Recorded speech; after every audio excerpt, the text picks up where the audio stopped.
Hello, and welcome to another edition of Civically Speaking, our new Seattle City Club podcast. And today I am joined by Senator Mark Mullet. Hi, Mark. How are you? Hey, thanks for having me on. I appreciate it. And can I call you Mark? Can I be informal? Yes, Mark is good. Okay. Well, let's start with just letting people know who you are. What do you want people to know about you? Well, I'm born and raised in Tukwila. I graduated from Foster High School back in 1990. We have a lot of kids. We have six kids, my wife and I. Our oldest is a junior up at Western in Bellingham. Our youngest, Penelope, she's in 8th grade. So 3 of our kids are currently off at college. 3 are still finished in the Issaquah School District. My wife's actually an elementary school teacher in Issaquah. And yeah, I got involved in public service because after I moved away after college, my dad became the mayor of the town where I grew up in Tukwila. So when I moved back home, that was sort of my inspiration to devote more of my time to public service. And I've been in the state Senate now for the past 12 years and really enjoyed it. So I'm excited about this opportunity to run for a statewide office for the first time. And it's been a great experience. Well, let's talk about that. What motivated you at this time to decide to run for statewide office? I think my wife and I were just having, with Isabel, our oldest, she's a year away from finishing school. We're just having real anxiety that she's actually gonna be able to afford to stay and live in the community where we were both born and raised. My dad went to Foster High School in Tukwila as well back in '61. My wife's dad, he went to Garfield High School. And when Isabel finishes school next year, she's trying to understand how she's going to be able to afford to actually live in the Puget Sound region. And to me, that was a wake-up call that we have to have someone in the governor's office who's going to have a lens of affordability on every single piece of public policy that comes through there. And I think we really have to ask ourselves, is this policy going to make Washington State more affordable or less affordable to live in? Because if we're not careful, we're going to quickly turn into Bay Area, Northern California, where the average working family just can't afford to live there. And that isn't the Washington I grew up in. I think the one I grew up in, I felt like average families felt like they could afford it. It was never considered pricey like San Francisco or New York or LA. But if we don't change our ways, that's going to go the wrong direction on us. And so for me, that was really the big motivation of running for the governor's office, that in combination with public safety. I feel like the state has to be a better financial partner. I came to the Senate from the Issaquah City Council. Yeah. Public safety is done at the local level. It's not done at the state level. So really it's incumbent on the state to be a better financial partner with cities and counties so they have the resources to start moving the needle in this space. We can't just keep telling cities and counties, go it alone and solve this problem with your own resources, because they just don't have access to the resources, I think, to really move the needle on public safety. I can relate to your example about the Bay Area because I lived down there for 18 years. Okay. Before I moved up here 10 years ago, but it was for that very reason. I just couldn't, even as a single person, I just couldn't afford it anymore. And I had to make that, adult decision, right? To go, do I still try to make this work? Do I take a third or a fourth job to afford it? Or do I go somewhere else? So I totally understand what you mean by that cost of living. And also, let's talk about the local level, because I think this is a big election year for a number of reasons. And I think there can be so much focus on the statewide offices that people don't necessarily think about, their local city councils or town councils. How do you encourage people to get involved on the local level before things start to bubble up to where, the state legislatures are? Yeah, I was on the Issaquah City Council for 3 years, from 2009 when I got elected till I started serving my Senate term in January of 2013. And I don't think people realize it. When you go to your local city council meeting, you're able to speak directly to those council members pretty much about any issue that you think is important. And they have public comment to start every meeting. And I was shocked how many Issaquah City Council meetings we had where nobody showed up to make any comments. So when you had people show up, specifically if they were younger, like if you had a high school student or a younger college student show up to say, hey, this is the issue, I'm curious what you guys think about how to solve this problem, it really got our attention. And so I don't think the average resident of Washington realizes how accessible their local public elected officials are. And I would even go on to say in the Senate, I mean, I respond to every email we get to our Senate office. So people email, each legislative district is roughly, 160, 170,000 people.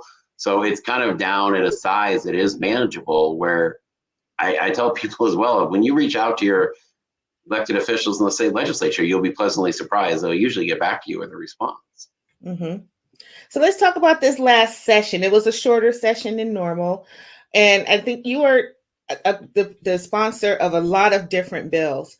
Are there any particular ones you want to hit on right now that kind of either meant the most to you? And I'm sure they all mean something to you. Yeah. But are there ones that stood out to you for this session that you really advocated for or saw was something that was, very important to the state as a whole? Yeah, my primary role in the Senate is I am the chair of the state construction budget. So you basically have an operating budget that pays payroll, and you have a construction budget that builds things. And this was actually, even though it was a short session, these are the biggest investments the state's ever made in being a better financial partner with our local school districts when it comes to school construction. And if you take the bond that Edmonds passed, like used to be the reimbursement rate per square footage that came from the state was at $271 a square foot.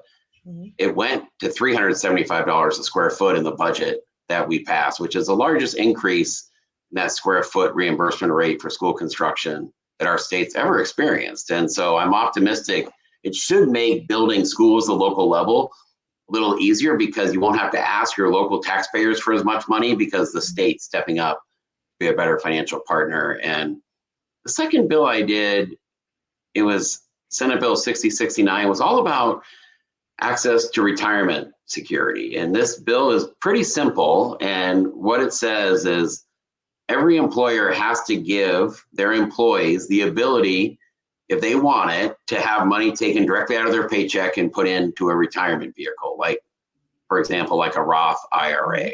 And this is really important because right now you have over 1 million Washington workers who don't have the option to have money taken directly out of their paycheck and put in a retirement vehicle. And so I don't want the state government to touch this money.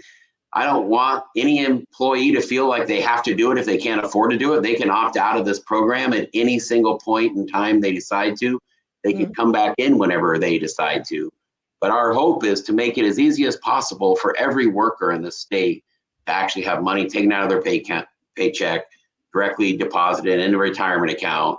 And I think we all know human nature, like you're not going to go down to like an Edward Jones office and deposit $50 every time you get paid from your paycheck. But if it happens automatically, you will do it. It's just, you have to remove and make it as seamless as possible for people to start saving. And I've been working on that bill for a decade. And so I was really proud. That was actually, I was the next to last bill that passed the legislature this last session.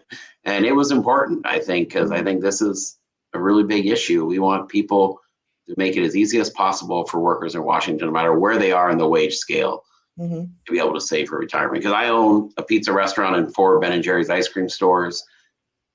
In the restaurant business, you don't get many chances for people to have money taken directly out of their paycheck and put in a retirement account. So this will make it easy because the business owners don't get charged. The employees get really the lowest possible fees you could ever find. And I think it's a win-win for both sides. I was going to ask you to talk a little bit about your day job, if you will, because I think a lot of people don't know, especially if you came from a different state where being a legislator can be full-time job and not necessarily that way here. So you're done with the legislative session for the entire year now. Yes. What other things, what's your day job? I know you're a business owner and you just kind of talked about it a little bit. So I think most people don't know that aspect of this role. Yeah, my day job is the healthy food groups, pizza and ice cream. And when I moved home, I went away after college for 12 years and did finance. I moved back home in 2006 and I couldn't do that finance job anymore because it wasn't a job you could do from Seattle. And so I ended up becoming a small business owner. I opened up a Zeke's Pizza restaurant. I was kind of their franchise guinea pig up in Issaquah. And then I've since opened 4 Ben & Jerry's ice cream stores. And no, it's been great because with my 6 kids, 5 of my 6 kids have all worked at Ben & Jerry's or at Zeke's, and Penelope, the youngest, she's excited because she gets to start this summer. We always tell kids they can start once they finish middle school. And yeah, we're in session those first 3 or 4 months of the year. And I'll be transparent. Every legislator gets paid the same. It's $57,000 a year. That's your pay in the legislature. That's roughly 1/3 of what you would get if you were on the King County Council or the Seattle City Council. So it's designed in a way where you can have a citizen legislature where people still have their jobs they can go back to. They have to come to Olympia to be in session those first 3 or 4 months of the year. But from May onwards, you can have another job. And that's what I've always had during my time there. Mm-hmm. So being a business retail owner, and obviously you understand what's going on with the minimum wage and just having a living wage, if you will, that a lot of people are pushing for and feel like that we need. And I know that on your campaign website, you know, one of your priorities is to keep Washington affordable. So that being said, how do you propose that? And what does that mean to you? And that's actually going to cycle into maybe my one big question for you, which is around the rent stabilization bill, because some people will say, hey, people that work for you would have benefited from something like that because market rate housing is not amenable to the average retail employee. Yeah. Can you say the first part, please, Alicia? Because your internet kind of froze up. up. Sorry about that. The Matrix thing for like half a second, but I missed the actual. Gotta love recording, right? So the first part of my question had to do with the fact that since you employ retail people, and so they're making minimum wage, maybe a little bit more than that, and how on your campaign website, one of your priorities is to keep Washington affordable. Yeah. So how do you tie that into what happened recently with the rent stabilization bill that you voted against? So there were some people that were like, how does that balance out? Yeah, definitely. I mean, I'll first talk about on the affordability side. I always view 2 specific proposals that I think have made our state less affordable. I'm not a fan of the long-term care payroll tax. That's the 0.58% of W-2 income. I don't think my staff at Zeke's or Ben & Jerry's feels that's going to benefit them. And I feel they just feel it's another ding out of their paycheck. But where I've really tried to be fairly aggressive with the Inslee administration as we implement the Climate Commitment Act is I just hate this false choice that if you complain about the price of gas, it means you don't care about climate change. Because I have solar panels in my house. I drive an electric car to and from work. But I have seen firsthand how last summer, when gas spiked up to us having the most expensive gas in the country, how it was impacting my workers at both Zeke's and Ben & Jerry's of being able to make their budgets work. And so to me, it shouldn't be mutually exclusive. We can fight climate change and still care about the price of gas. And I really am pushing back of saying, hey, I'm not supporting repealing the Climate Commitment Act, but I am making it crystal clear that bill gives the governor's office a ton of authority and power about what the price of gas is. And my goal is going to be to get as much money in for the Climate Commitment Act as possible. My goal is to actually be really cognizant about what the price of gas is. And there's a big difference between gas going up by 10 or 15 cents a gallon versus the 50 plus cents a gallon we saw last summer. And so, yes, we know the bill is going to raise the price of gas, but we can't pretend for half a second that a 10 or 15 cent increase is the same on working families as a 50-cent increase is. And that's where I think we have to be really cognizant. And you asked about the rent stabilization bill. And this to me is the heart of, as the chair of the state construction budget, I have written and passed the budgets that have made the largest investments ever in affordable housing in the state of Washington. The Housing Trust Fund investments have been over $500 million this budget cycle alone. We had a total of $1 billion that went out towards affordable housing. But the simple math is we currently build about 45,000 new units a year in the state of Washington. We're trying to get to 55,000 units a year. Even when I do $1 billion investment in affordable housing, it adds up between 3,000 to 5,000 units. Like, you cannot get to building 55,000 housing units a year in the state of Washington unless you find a way to partner with the private sector to get those homes built. And I feel really strongly that when you have legislation, and this was what I saw in the rent stabilization bill, is all of the private dollars that we're looking at investing in our state to build housing. A lot of this housing would be, I think, housing that's actually affordable for people, even at the lower end of the wage scale. If that bill had passed, those projects would have been canceled. And so it was basically, I think, putting at risk our goal of actually getting to the point of building 55,000 new housing units a year, because I think anybody can look at the simple economics. The only way to lower housing inflation as close to zero as possible is to build substantially more housing units than we currently build. And that is how we're going to get housing inflation as close to zero as possible. I think the bill had a target of 7%. 7%, like every 10 years, everyone's rent would double. I mean, even that level is not sustainable. And I actually feel strongly that if you pass a bill that takes us to only starting 30,000 units a year or 35,000 units a year, we're going to have a similar problem to what we saw in the Bay Area, which is they couldn't keep up. The housing supply did not keep up with housing demand in the Bay Area. And we saw housing prices go through the roof. And so I feel really strongly that we need to focus on making the permit timelines more predictable and quicker, so we can actually attract the billions of dollars that is sitting out there that does want to invest in residential housing in any part of our country that has a strong economy. And we have a strong economy. So we can attract those dollars. This bill, I think, would have sent those dollars to other states, and that would have made housing pricing and upward pressure on housing pricing even greater than what it is right now. Do you believe, as you go out and about to the various communities and, meet with different residents and those that have a question around or are really concerned about affordable housing, the explanation that you just gave, which I totally understood, do you think it will win people over?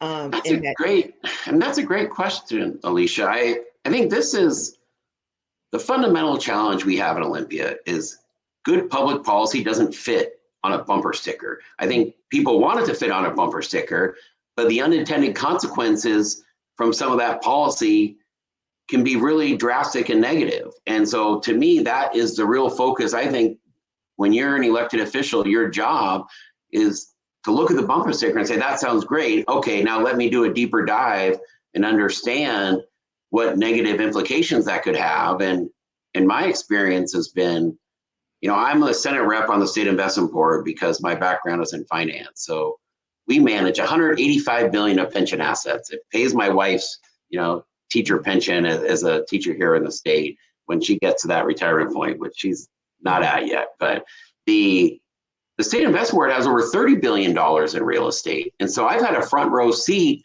of what different states throughout this country are doing to attract real estate investment. And so I've had that opportunity in my role, both from my previous career in finance and my current role on the State Investment Board, to understand how important these bills like this are, because we saw bills like this pass in both California and Oregon. And what we saw was fewer housing units getting built as a result of the legislation, not more housing units getting built. We need more housing units. And so I think you're right, Alicia, this is it's not a 10-second, here's the answer.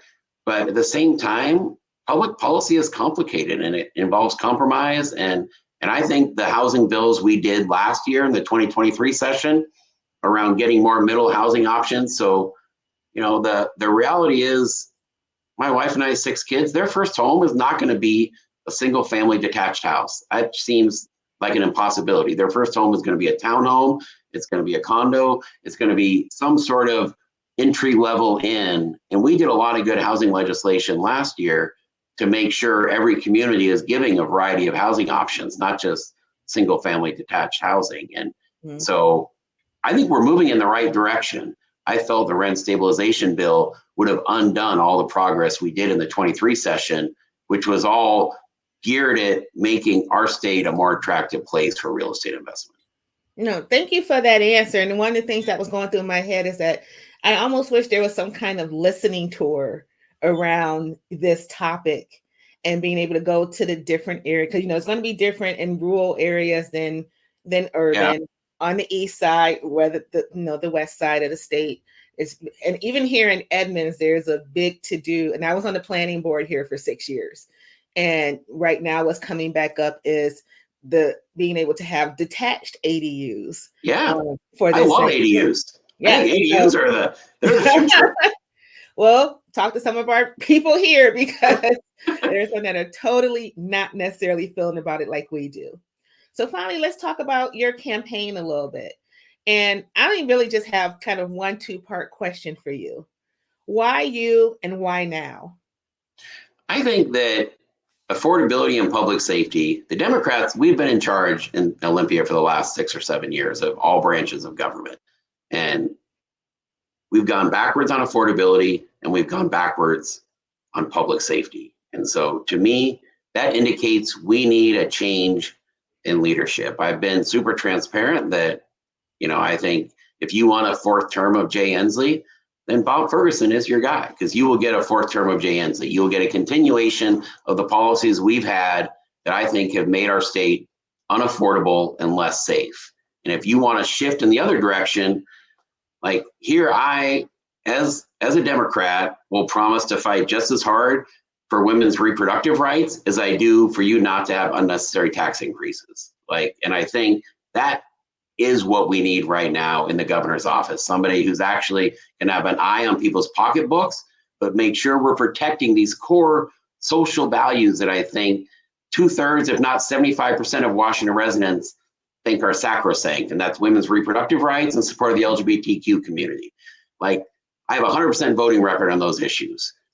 That is the reason why I'm a Democrat. I love the fact that the Democrats fight hard to protect LGBT members of Washington state and make sure that my 4 daughters and every daughter in the state has access to women's reproductive rights.